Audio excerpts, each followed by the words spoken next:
Have you ever thought about going on a magic mushroom journey? I'm not sure I have, but I might after this interview. So buckle up and get ready. Welcome to another episode of The Good, Bad, and Ugly of Business. I'm your host, Catryn Becker. And on this podcast, we interview all sorts of interesting and successful people because we want to know what they've learned in their life that has made them so successful. Because behind every mountain of success is failure after failure after failure. And we can actually learn more from failures than we can from the successes. So let's talk about the good, the bad, and the ugly and get right down to it. Our guest today, and guest that is plural with an S, we have two, which I am so glad. It's always fun when we get that extra energy here. They come to us from Canada and have something that you've probably never thought of. They guide people back to the center of themselves using plant medicine to get there in the form of psilocybin and magic mushrooms. So Gary and Rob, the Journeymen Collective, welcome to the show. Thank you. Very excited to be here. Psilocybin. I mean, I feel like when people first started hearing about it, we probably all have some sort of mental image of the 70s and hippies and peace and love and all of that sort of stuff. And it's really, there's so much more science behind it and it's elevated. So I feel like you guys kind of straddle the sort of metaphysical in this, the journey that you lead people through with the science of bringing in this plant medicine. So please tell us more about what it is that you guys do. How long do you have? 30 minutes. Episodes. So we guide high achievers, mover shakers, executives, entrepreneurs, creatives, actors, athletes through psilocybin, luxurious psychedelic journeys so that they can connect deeper within self, expand their awareness of who they truly are, and create greater harmony in their relationships, in life and love and business. And it's the biggest engine that runs human activity is business. And so part of what we were called to do is help people become more consciously aware of who they are, in their lives, in their relationships, and in their businesses. And this is the way that we've been guided to create and curate immersive experiences for people to come into a psychedelic journey that's fully guided, and each person's given a unique data set of information that we help people remember so that they can continue to synthesize and work with it and understand it, even if it's completely out of their context of ordinary life. And because we do it in that way, a lot of people will come on one journey and work with that data set for years to come. And then they implement it and integrate it into their life. And they start to recognize that life is about change, life is about evolution, and that they're here for something greater. So talk to me a little bit about the guided part of this, because the person, and I actually have a funny magic mushroom story. So my husband was a Marine and was stationed in Okinawa, Japan. And apparently you can buy magic mushrooms at the 7-Eleven. And so they did. And at 20 years old, you know, being a Marine, thinking you're top of the world, thought, you know, it's a good idea. We're going to take some of these. And the stories that he tells, like he told a story where after they took it and they were, I think they might have actually been in Tokyo at this point, but they ended up in some dive bar and Denzel Washington was buying them drinks. And I was like, is this the same story when you took the magic mushrooms? Because I'm pretty sure that wasn't Denzel Washington. So tell us a little bit of the difference about the recreational user versus a guided user. Yeah, the recreational users, we hear loads of stories, some good, some bad, and some very ugly. I'm sure. Yeah, totally. Yeah, you can do it on your own. Definitely, there's no problem with that. And well, in our youth, we all probably experimented with magic mushrooms. As you said, your husband was 20. And you can go there and sit in the forest and be one with the trees for as many hours as you want. but there's nobody there to assist you if you're in a sort of a story loop or a scenery loop that keeps happening, like the movie keeps playing over in your mind, and there's nobody there to assist you to help you move through it. So with a guided journey or with guides, they're there on the inside and on the outside to assist you through the journey process, through the psychedelic experience. And you're not alone. And it's always best, we feel in our work, that somebody is there with you, not just a sitter, or as I call them, tissue handlers. And there's somebody there that knows who you are, knows what your intention is, somebody who's worked with you prior to going on a journey, somebody who's with you through the journey process. And the most important part is there for the integration. You know, our offering's around 4 months, and the integration is 3 months of the 4. And we're still working with clients 6 years later. Oh, And wow. sure, we don't work with them every week. We probably touch base every 3 months, every 6 months, but we're still connected, and they're still integrating and working through what was shown and their experience in the journey. Is there anyone who going through this kind of healing journey is not a good candidate? Yes. Not everybody. Okay, so if you applied to connect with Rob and Gary, and we went through an interview process, and we would know probably within the first like 10 seconds, knowing whether you're a match for us or not. We're not a clinical setup base of practice. We are more on the personal development, the inner growth, the inner exploration, maybe working through some trauma, some addiction. A lot of people are coming in now working on their married relationships or their partner relationships or business relationships, and how to grow and expand that. There are people that we do refer out to other practitioners that have more of a clinical setting for a journey process. That's so interesting. And is this something that someone does more than once? Or is it a very individual experience? And for some people, it's one and done, and that was enough. And for other people, they're dealing with some deeper issues, and repeat is best suited for them. With the Journeymen Collective, because it's a highly personalized experience, we only work with like 1 to 4 people at a time.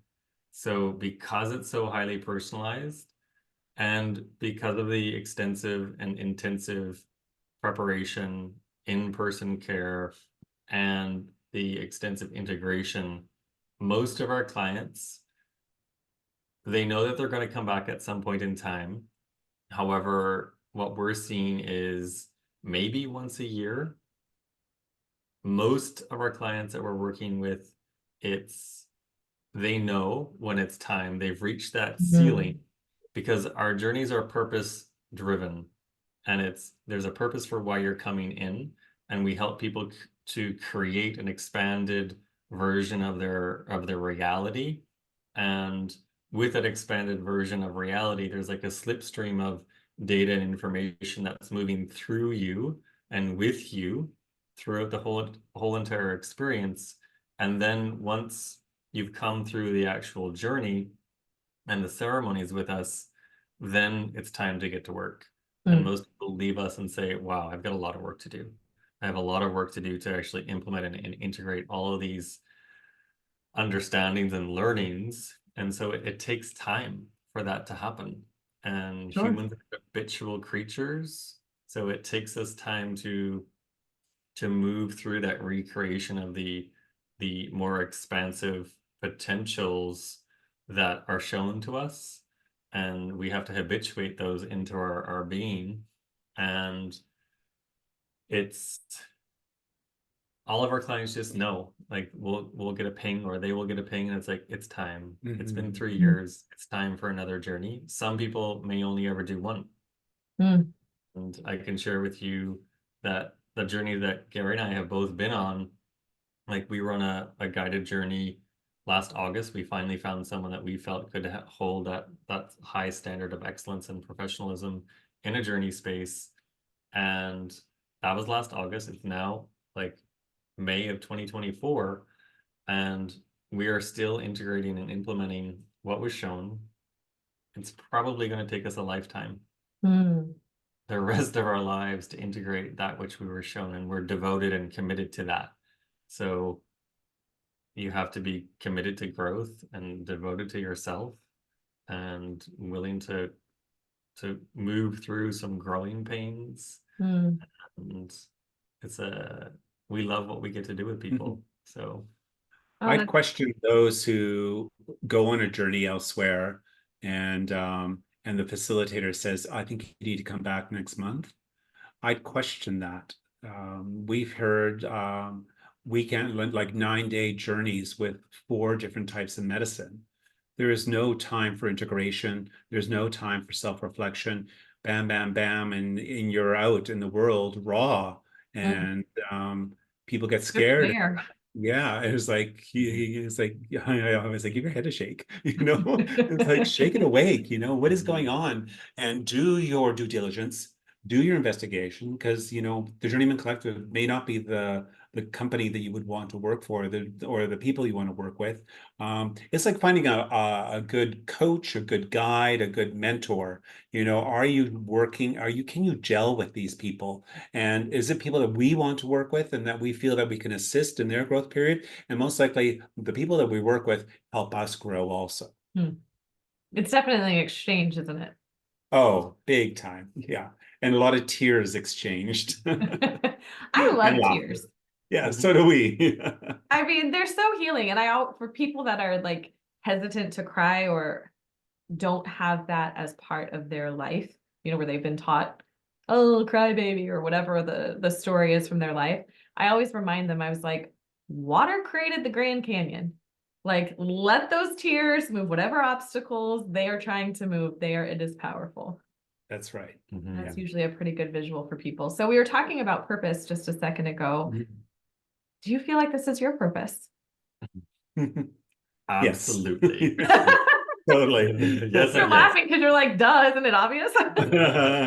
It's a sideline. Well, the thing is, there is training online now that you can become a facilitator or a sitter or somebody who can hold journey space, but you've only learned it online, and most likely some of them have never done the medicine. So the thing is, I am a lawyer Monday to Friday, and I'm a facilitator on the weekend. There's nothing wrong with it. That's not you, though. That's not me personally. That's an example. Totally. Just correct that. So, but those people, there's like the 9-to-5ers, and then they're on the weekend, they're weekend warriors. It's like, this is our life's work. It's been, for your listeners, like, I have 20 years of experience in personal development, metaphysical training. Gary has almost 40 years of experience in this realm.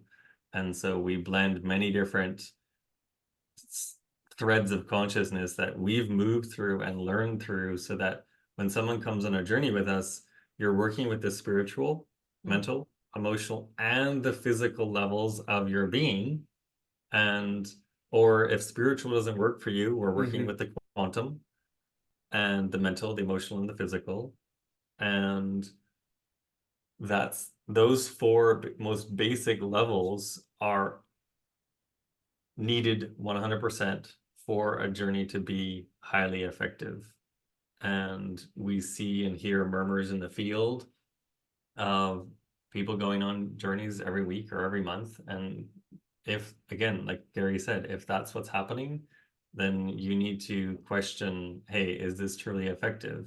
Right. And we just, because the journeys that we guide are purpose-driven, that is where you're going to get so much more value when you're actually stepping in with a crew of people who can hold a high level of integrity, a high level of intent, and a high level of integration and implementation support for you, so that it's not just, oh, I saw some pretty things and now I'm going to walk away and my life's going to be the same.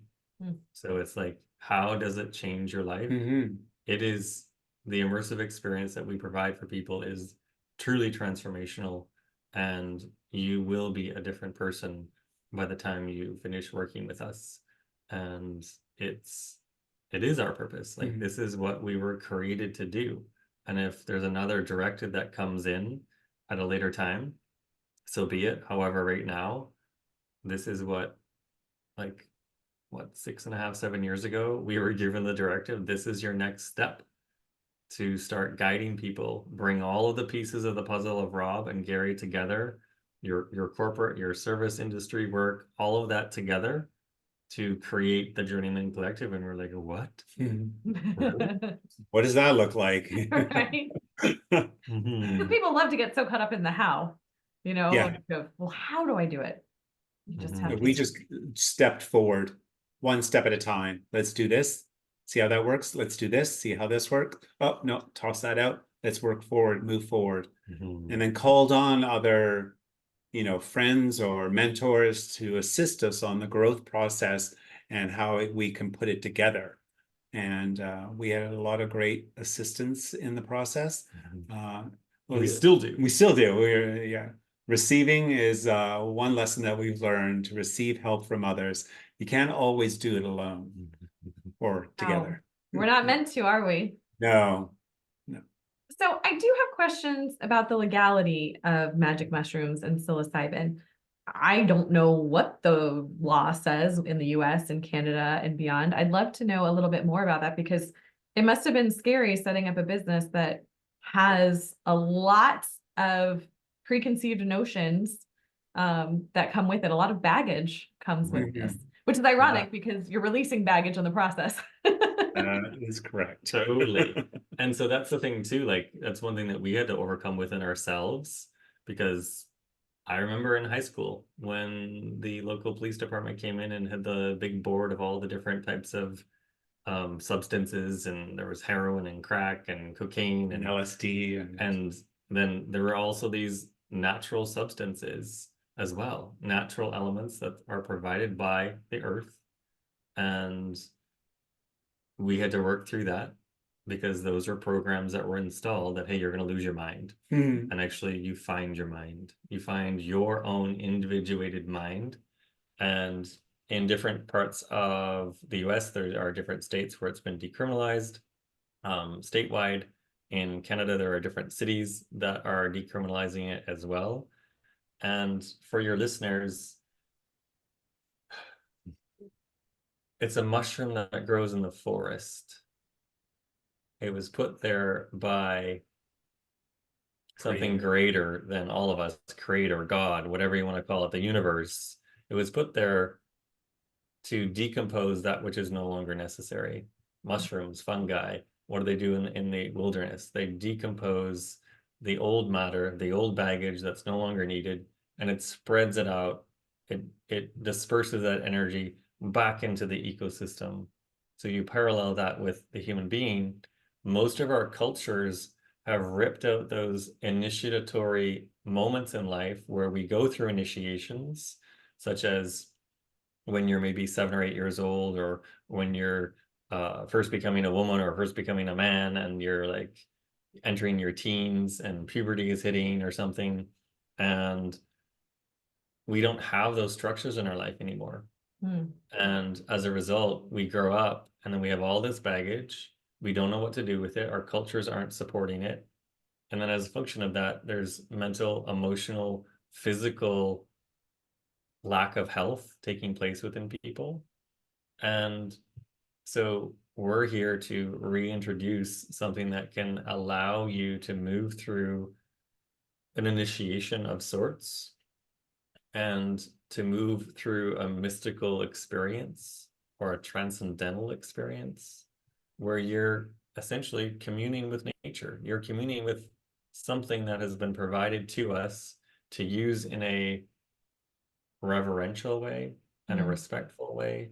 And our biggest intent is that you come into a journey with that medicine to decompose, let go of different baggages that you're holding onto on the mental, emotional, physical realm, so that you can open up to a new level of growth and allow yourself to till the soil of your soul and plant new seeds and get rid of some old weeds that are there. And that's what mushrooms do. So they're not something to be feared. We feel there's something to be revered, and just be certain to do it in a respectful way, because the medicine will and can kick your ass. But when you're moving through a journey.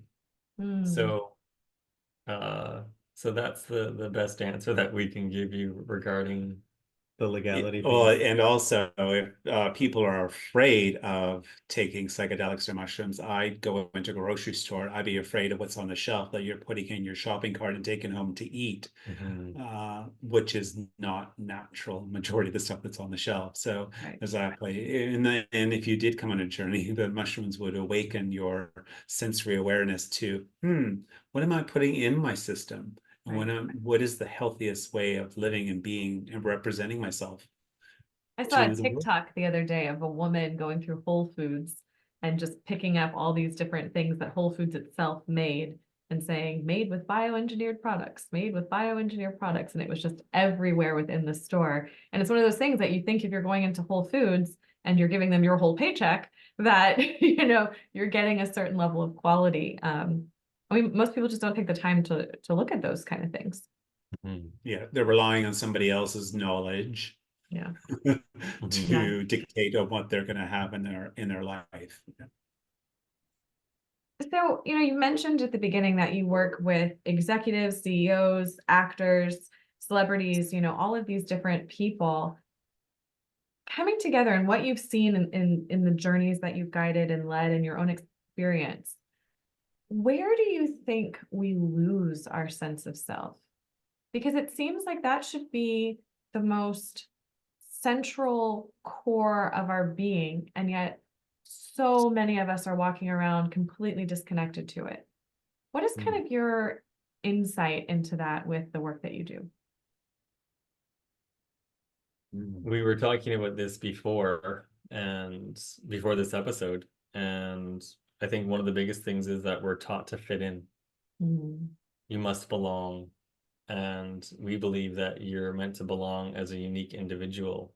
And so there are structures put in place. And even when we're growing up, like as a teenager, it's like the biggest thing is to fit in and not be the one who's on the outside. And then everyone dresses the same, and everyone looks the same, and everyone does their hair the same. And as a function of that, we lose that permission slip to truly express ourselves. And I think there's another part of that too, that we're only trained to tune into our intellect.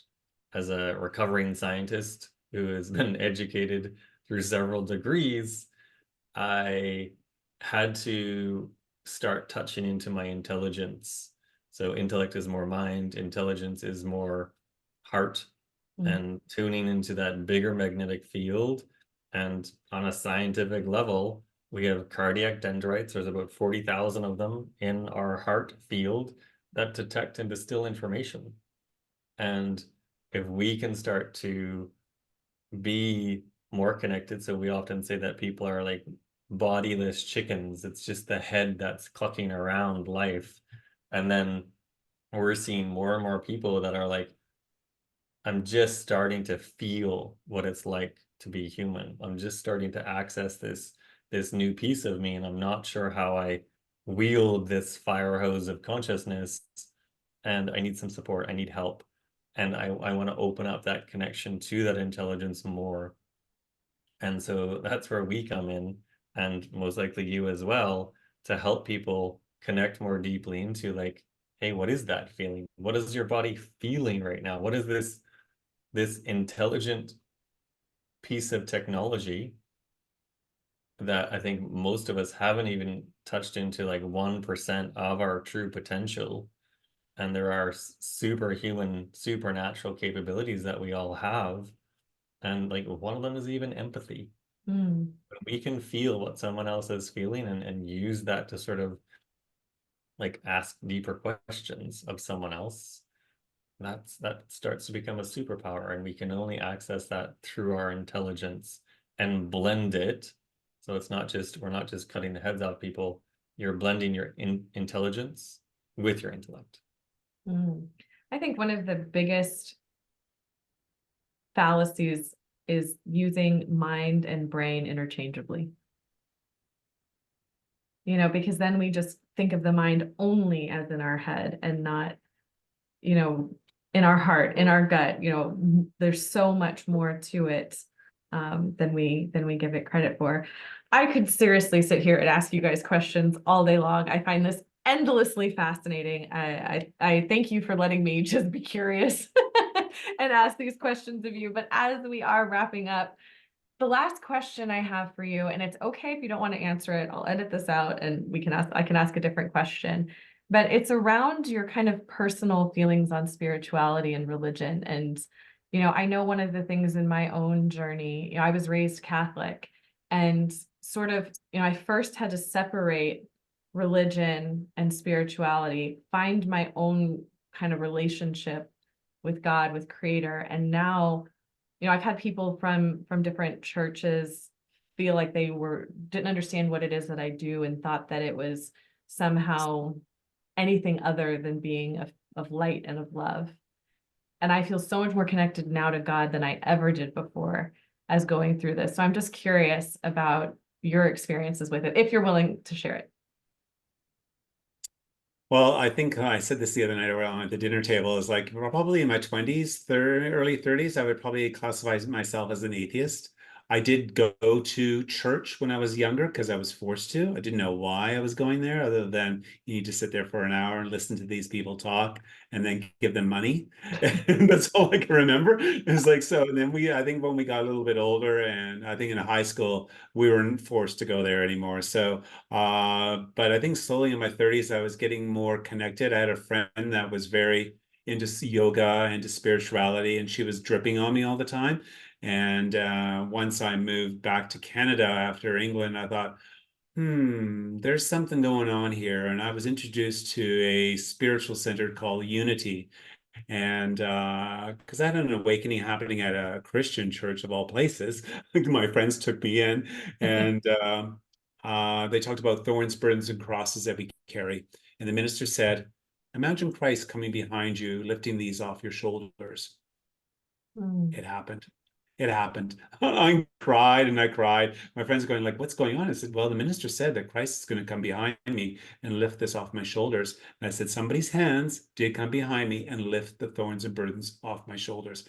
So that led me into Unity and a spiritual center.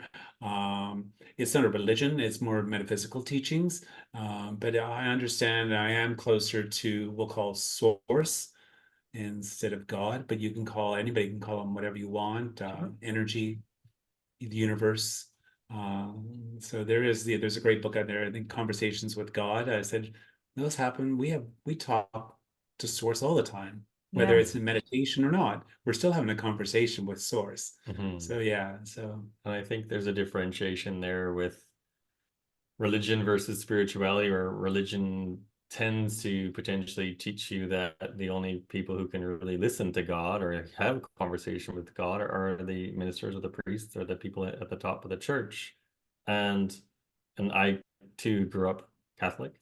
And there was a time where I was like, wow, this science thing really sort of debacles this whole religion thing.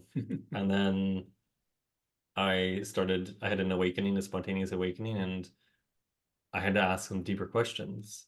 And I think one of the bigger things that your listeners can ask themselves are like, what are we all doing here? Why are we on this little speck of dust known as Earth? There's 8 billion creatures, these ants running around Earth, known as humans. And what are we all doing here? And I think if we zoom up out of that, we can zoom up into a higher level of consciousness that religion can work and does work for many people. It helps people with their faith.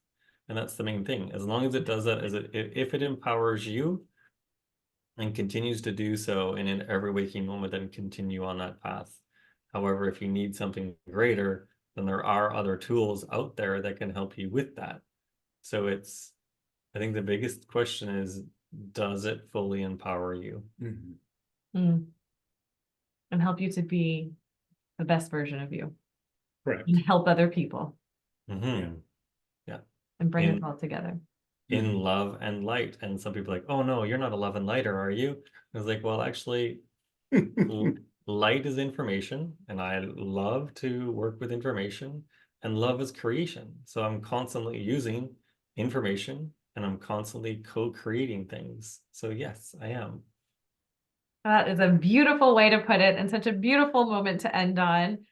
Please share with people how is the best way to get in touch with you, and what they should need to know before reaching out if that hasn't already been covered.